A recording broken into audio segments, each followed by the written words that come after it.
Hey y'all, I'm Lauren and welcome to Jedi Novel Archive. First of all, I want to say thank you to those of y'all who went and subscribed to Cantina Cast after I released my announcement video that I'm going to be moving my channel over to them. If you haven't subscribed to them already and you enjoy watching my content, please do so because eventually I'm going to be moving all of my content over to their channel. And I have an announcement video that I posted on Jedi Novel Archive, my original channel, which explains that move in more detail and kind of like what you can expect from it. I'll still be creating content. If anything, I'm actually going to be making more content. It's just going to be on a different channel now because I'm going to be joining them to do it. So if you want to keep watching what I'm doing, make sure that you go subscribe to them because eventually I'm not going to be cross posting anymore. I'll just only be posting on Cantina Cast. Today I'm going to be talking about Battle of Jedha by George Mann. If you follow me on Instagram, which is my Instagram is Lauren Covers Star Wars, just all one word. If you follow me on my Instagram, you probably saw me talking about how I just recently finished reading Quest for the Hidden City as well.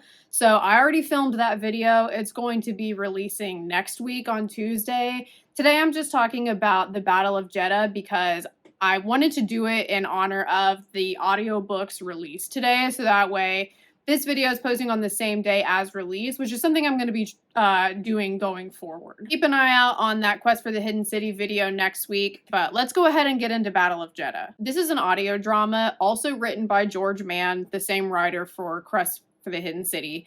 And the audio drama, what that is it comes out as an audiobook first, and it's written like as a script. Like it kind of feels like you're listening to a play or something. And it has lots of different actors, different sound effects, and things like that. So it's kind of more of like a full production than just like a standard audiobook is. Even though the Star Wars audiobooks already do a lot of that, the audio drama is meant more just as like, more of like in that script format rather than reading a book. But if you're not really so much of an audiobook person, but you still want to read the story, they will be releasing a physical version of this on February 14th. So you can still do that. So first I'm going to talk about just like my general thoughts, then I'll give a spoiler-free summary, and then after that I'm going to get into spoilers and I'll let you know before I start talking spoilers. So my general thoughts are, first of all, what you need to know is that if you read this book without having read Convergence or Path of Deceit first, you're probably going to be missing some things. I would say the most important book that you need to read before you listen to this one is Convergence. Path of Deceit isn't as crucial because the main points that you need to know from Path of Deceit, they do touch on in this audio drama. But I know that it was helpful for me that I had some of the context that was gone over in Path of Deceit when I was listening to this. Definitely read Convergence first. Also, if you can read Path of Deceit before you listen to this one, that's going to help you. But this story, it's kind of like a continuation of some of the things that were already established in Convergence and Path of Deceit. It's not as closely connected to Quest for the Hidden City. We do have Salandra, who was in Quest for the Hidden City, who I just absolutely rave about in my Quest for the Hidden City review. She is in this story as well, but it's not like there's any like key events from Quest for the Hidden City that you need to know about before you go into this one. And listening to this audio drama or reading it, whatever you want to do, either way, this is going to be a key read going forward because I feel like in the rest of phase 2, if you're not aware of this event that happens, like if you're not aware of the Battle of Jedha and kind of like the circumstances surrounding it, going forward, you might be missing some context that you might need. So I would say like the fact that we have multiple stories coming together in this one, and this is kind of like the end of wave 1 of phase 2, to me, that gives me the feeling that this read is something that you're gonna need to know about before you go into the next part of phase 2. And for that reason, I do gotta say that I feel like, to me, this book felt more of like a transition book rather than it being like, we didn't really get super deep into the characters or anything like that. We did get to kind of like get to know some of the characters a little bit more than we have previously, but it felt like to me as I was reading this, the main purpose of this book was to tell us about this event that we need to know about. That's really kind of like what it felt like this was all centered around, rather than it being like huge character development or anything like that. Okay, so now I'm going to give you a very general summary with no spoilers. So the circumstances surrounding this story are we have two events going on in Jeddah at the same time. We have the signing of the peace treaty, which was established in Convergence. At the very end of Convergence, they're talking about how, there's going to be peace between these two planets and they need to sign a peace treaty on a neutral world to do that. And so Jeddah is what they chose at the end of Convergence. And so now this picks up right after that with them about to sign that treaty. We also have the Festival of Balance going on at the same time. The Festival of Balance, it's them trying to bring together multiple Force religions to the intent is to bring people together, and there's a lot of people coming in town for it, and there's like markets going on and like celebrations and things like that. During all of this, with all these people around and the peace treaty and all that, tensions are running high and some attacks do happen. This story is how that unfolds and the consequences going forward. Okay, so now I'm going to talk spoilers. I'm going to get into some of the details of this. So if you don't want spoilers, now is your time to turn back, and I'm going to get into those right now. Okay, so adding to the general summary that I just gave you. So pretty much as soon as this audiobook starts and starts explaining everything that's going on the planet, we are very aware of the fact that a battle is coming. I mean, not only is it in the title, but the headings of the chapters also have like a countdown of like how many hours until the battle happens. So we're going through this book knowing that something is coming. And as we're starting off, we're feeling the tension of everybody on Jeddah. People are kind of bracing themselves for like, is an attack going to happen at this peace treaty? Is it actually going to go through? There's a lot of security everywhere. Like the Guardians of the Wills are helping the Jedi with security. And it's like the amount of security keeps getting commented on by various characters. So, it's very obvious that like something is coming here. And we have Master Creighton's son and Ada Forte are overseeing the signing of the treaty. So they're there because they were asked to be there. And, they also are somewhat acting in the interest of the Republic as well, even though the Republic is trying to stay out of it since these two worlds, Iram and Erno, are not Republic worlds. But the Jedi are there just to try to help make sure that everything goes smoothly. So the Jedi, they're nervous as well because they know that this war has been very complicated and the feelings amongst the general people about this war run very, very deep. And the audiobook mentioned a couple times that the war had been going on for 5 years, but I feel like I remember in Convergence that I remember it being mentioned that the war or like tensions between those two planets had been going on for much longer than that. So we're talking about like very deep-seated like prejudice that the people of both planets have against each other. It's going to be hard to get rid of all of that with just a treaty. Like just because your ruler tells you like this is a treaty that we're signing and that's it, it's hard to just like totally shift your thinking like in that short of a time. Despite being aware of all of those difficulties, the Jedi also really have a lot of faith in the fact that they believe that Ziri and Fontu, the rulers of Iram and Erno, who had the marriage alliance that happened back in Convergence, they believe that those two rulers are going to be able to make peace work and that the new generation is going to support them. They're nervous, but they still have faith in the situation that it's going to end up working out. It's just going to take a lot of work to do so. But Ziri and Fontu, even though they're the rulers of both planets, they actually are not there at the signing. They're overseeing reconstruction effort on both of their planets. And so the Republic ended up designating a third-party person who they tried to choose someone who they feel like is like a good representative of the frontier, who is not tied in with the Republic, because the Republic is really trying to stay out of it, even though they're kind of like, I guess you could say they're kind of like assisting with like helping it go smoothly, but they're trying to not get too involved because it's between these two planets, which neither of them are Republic worlds.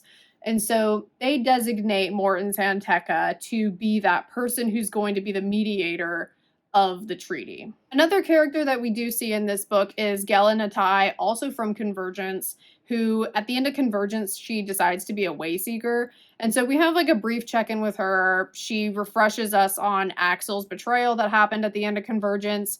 and she's not really a big character in this book. We just see her a couple times. Another character we meet is Solandra from Quest for the Hidden City, who I was really happy to see her because I like her a lot. I felt like she was so cool in that book, and I don't know. I I like the fact that like she's a Jedi who's good at what she does, and she has a strong faith, and I don't know, I just felt like, I mean, she's just a fun character. So when she showed up in this audio drama, I was really excited about that. She's going there on a pilgrimage. So she's actually not involved in the treaty signing at all. She's there for the Festival of Balance. And when she's on the shuttle going to Jeddah, she actually meets Tilson Graff, who is also going to Jeddah for the treaty signing.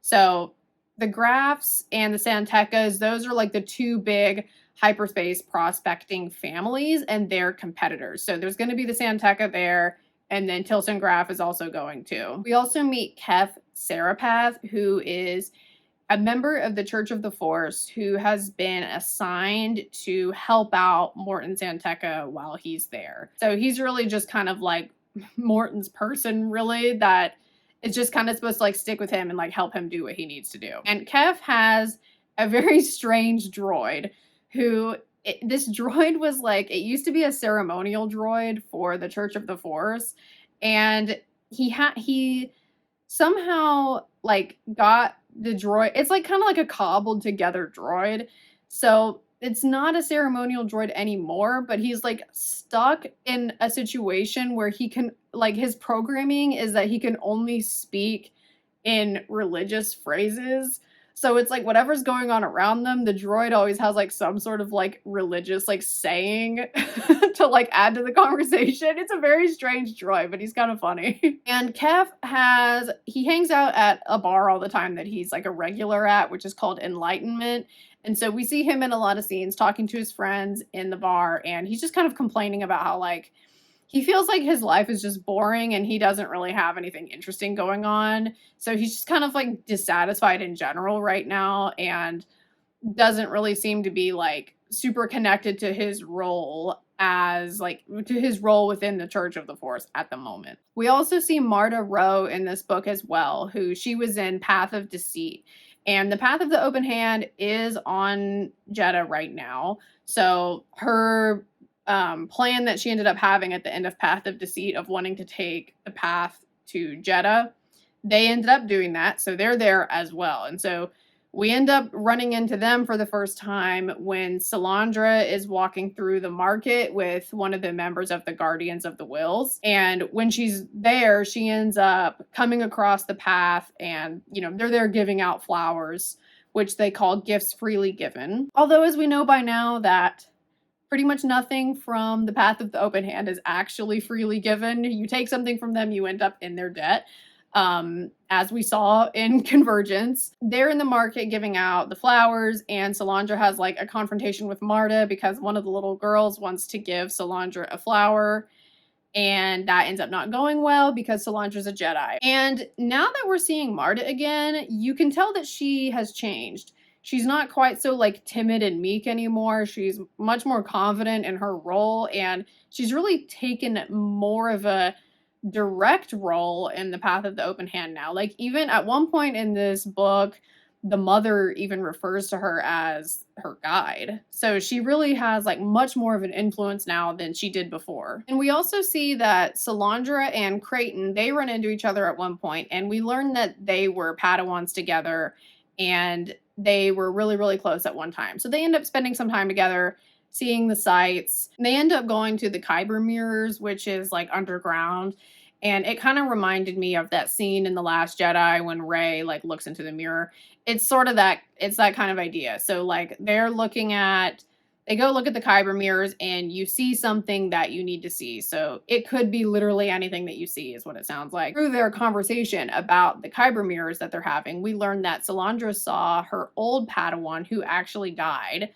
And we don't find out what the circumstances around it were. We just know that Solandra blamed herself for a long time, and she explains how it took her a long time to make peace with it. And so seeing her Padawan in the mirrors was like something that really helped her with that. After this, the two of them, they make plans to see each other again after the signing. But the signing doesn't actually happen, because when they all go to the second spire where the signing is going to be held, there is a bomb that goes off. What happens is an unauthorized droid somehow got in, because no droids were allowed, because this is something that they were afraid of, but a droid got in and blew the place up, but the only person that actually died was Morton Santeca. Everybody else ended up being okay. What the Jedi suspect pretty much immediately is that this had to have been either an attempt to sabotage the treaty, or it was an assassination attempt on Santeca. And Creighton's son does end up asking Salandra to help them with the investigation.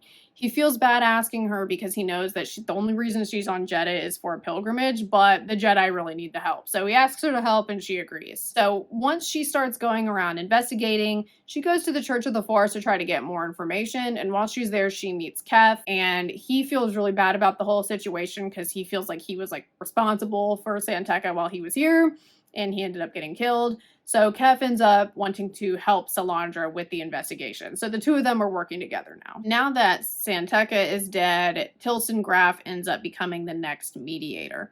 Marta did have the idea of trying to get someone from the Path of the Open Hand to be the next mediator to help give the Path like some more visibility and influence, but the Republic ends up not approving her idea.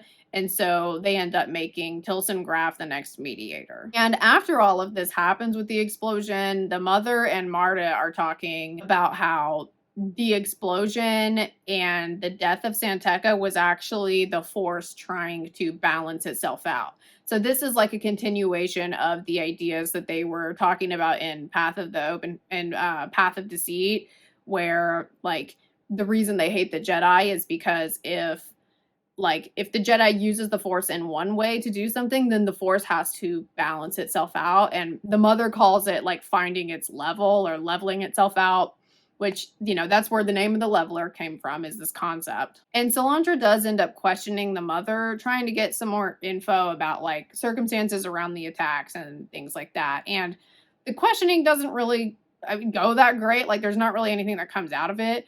But while Salandra is there, she senses the presence of the leveler, kind of like what we were seeing in phase 1 and also in Path of Deceit, where like when the leveler is around, the Jedi can like feel this like terrible feeling. And it's different than feeling the dark side. It's more of like a void that they feel. And so Salandra does feel that when she's in there with the mother. She doesn't see the leveler, but she can like feel that it's somewhere nearby. And so after that, Salandra is, you know, really kind of beside herself for obvious reasons.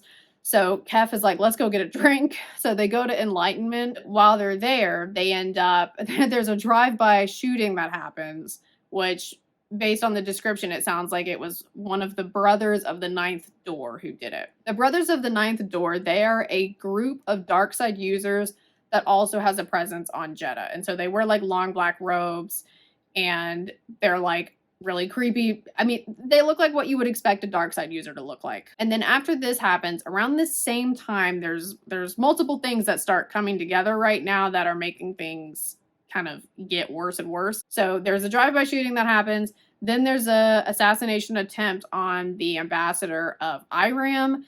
And then a little girl from the Path of the Open Hand sets loose these carnivorous animals because like she wants them to be free, because the Path of the Open Hand's all about being free. So she sets the animals free, and now like mayhem is starting to happen. Oh, and the general population of people, they're starting to get angry too, because they feel like that they've been lied to about the attacks. They feel like that there's like something that they're not being told, and they're scared and they're getting frustrated. So now they're also starting to riot. And then the ambassador of Arano also is killed. So now the peace treaty is down the toilet, because I mean, now any hope of getting Iram and Arano to cooperate during this signing, I mean, that's just completely out the window because everything's just kind of gone crazy. We also find out that Tilson Graff ended up,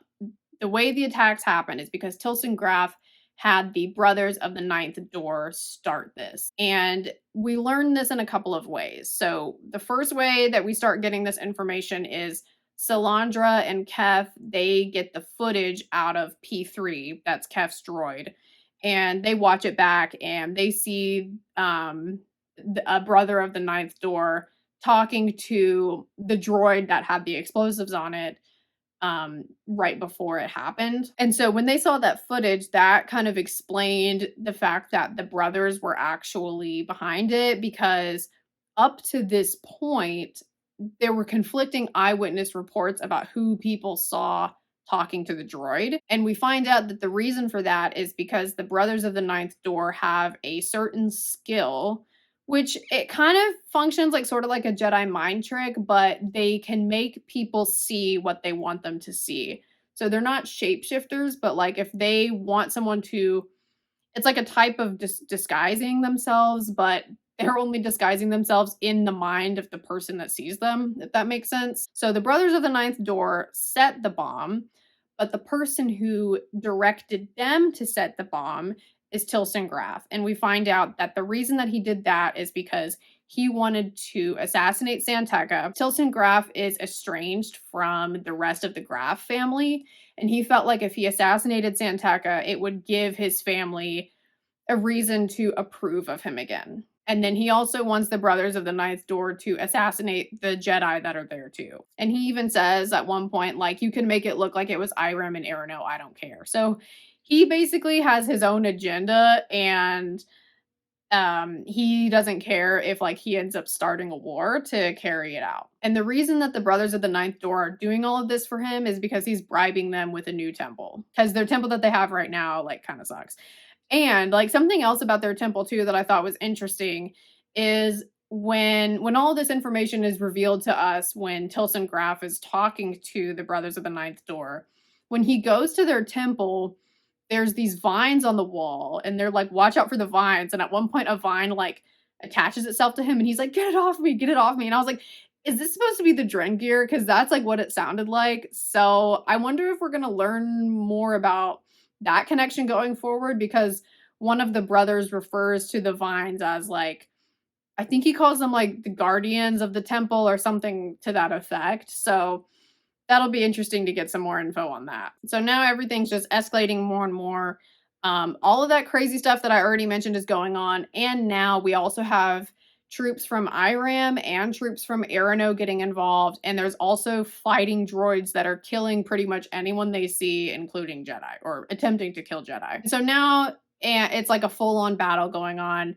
And the protector statue, that's the big statue of the Jedi that we see in Rogue One, that statue ends up getting knocked over. So I guess that's why it's on the ground when we see it. During all of this, the Path of the Open Hand is running around helping injured people. But the real reason that they're helping injured people is because they're trying to they say something to the effect of make the path look strong, make the Jedi look weak. They're helping people, but there's a reason for it. And during that time, the mother is trying to find the leveler. So she, at this point, is not able to control the leveler. So I'm guessing that the mother is missing the rod that she needs to control it, because she's running around trying to look for it because she wants to get the leveler, get everybody, and get off planet. When she's trying to get out of there, she does run into Tilson Graff. And we find out that Tilson Graff also was working with the mother as well. Like, he even calls her by her real name, Alicia. So they have a kind of a confrontation. And I guess the mother decides that she doesn't need Graff anymore because she ends up shooting him and then just leaves. They are starting to kind of get more of a handle on things now. And Kef leads people to the Dome of Deliverance to take shelter there from all of the blaster fire and things like that. Republic peacekeeping troops show up to also put a stop to it.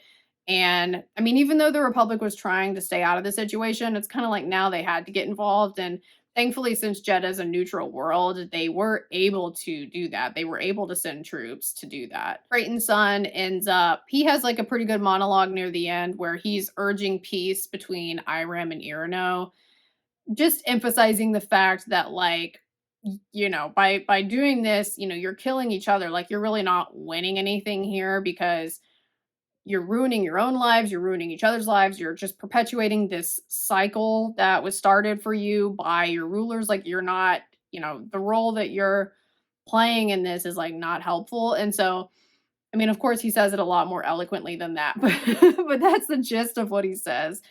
And those soldiers in that particular situation end up listening to him, but there's also the knowledge underneath that that the conflict between Irem and Irno is not it's not going to end there. Like it's going to keep going, but he was able to at least get them to stop for now. And later on when Creighton and Ada Forte are talking about this, they both recognize the fact that the factions on both planets that want to continue the war are just too strong. And like at this point, especially after this event, like the hope for peace happening right now is it sounds pretty like unlikely. And Ziri and Fontu have like a whole mountain that they got to climb in terms of like trying to get this back on the right track again. They still sound like they have faith that Ziri and Fontu can pull it off, but it's just going to be very difficult. And I mean, at this point, I don't really know what it's going to take, but I mean, I guess that's something that we'll have to see. And then at the end of the story, we see Salandra take Kef's body to the Church of the Force. The Church of the Force like tells her about how much of an effect, like a positive effect that Kef had on all of their lives with the work that he was doing for the church. And then we also see Salandra goes back to Enlightenment. That's Kef's bar that he was the regular at. And she sits down with all of his friends and they all like share stories about Kef because that was something that was important to Kef was he really wanted to like he wanted his life to be like a story that he could tell. And so that's kind of like a respect that Salandra is paying him at the end is that she's telling the story of his life to people. So that's the end of the story at that point. And so after this, I'm left wondering like I'm expecting this is just me theorizing here, but I'm expecting that with the rest of phase 2, I'm thinking that we have to shift gears back to Marta because I know that by the time we get to phase, the time period that phase 1 was happening in, the leveler was in the Rowe family and I think for that to work, Marta would have to have more, even more of a role in the path of the open hand because then somehow the gaze electric ends up in her family too, which is something that we know from phase 1. So I think the rest of phase 2 has got to be filling in that gap. So we'll see where that goes. And at some point, they're also going to have to figure out that the rod that Yana, Marta's cousin, got at the end of Path of Deceit, and I guess didn't tell anybody that she had it. I don't think the mother knows that Yana has the rod. She either doesn't know that Yana has the rod or she doesn't know that the rod controls it. There's some sort of a disconnect happening there because the mother can't control the leveler. And I remember that Yana could. That's also got to get worked out too. So I'm expecting that those things are going to have to get worked out in the rest of phase 2 because phase 3 we're jumping forward in time again. So there's a lot of puzzle pieces that we got to see come together. Like you can kind of see how it's all going to fit, but it seems like a lot of ground to cover and not a lot of time. So we'll see what they end up doing. But yeah, so that is Battle of Jedha, and I will have my Quest for the Hidden City video coming out next week. And then after that, we will be moving into wave 2 of phase 2.